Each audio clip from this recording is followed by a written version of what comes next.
Небо Воркуты осветили лучи победы. Заполярный город присоединился ко всероссийской акции, которая проводится уже второй год. В этом году участниками стали 58 российских городов, имеющих статусы городов-героев, городов воинской славы и трудовой доблести. Дарья Вологжанина передает из Воркуты. Здесь проходит всероссийская акция «Лучи победы». Небо города трудовой доблести Воркуты 9 сентября осветили лучи победы. Такие же прожекторы освещали ночное небо в Москве в 1945 году на Параде Победы.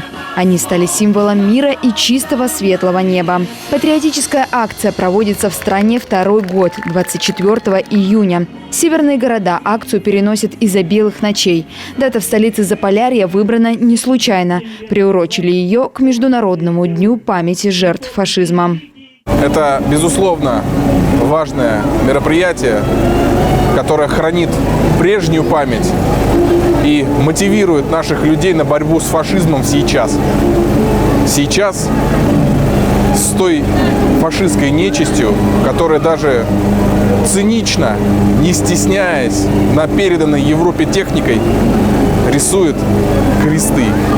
Сотни воркутинцев, и дети, и взрослые, собрались на площади Победы возле символа мира – стелы Аисты, чтобы почтить память тех, кто ценой собственной жизни защищал Родину, и тех, кто трудился в тылу. Они умирали, но не сдавались. Они совершили воинский подвиг и трудовой. И наш долг – это хранить, чтить и передавать из поколения в поколение память о великом подвиге нашего многонационального народа. Минутой молчания почтили память тех, кто защищал Донбасс в специальной военной операции. К подножью стелы возложили красные гвоздики.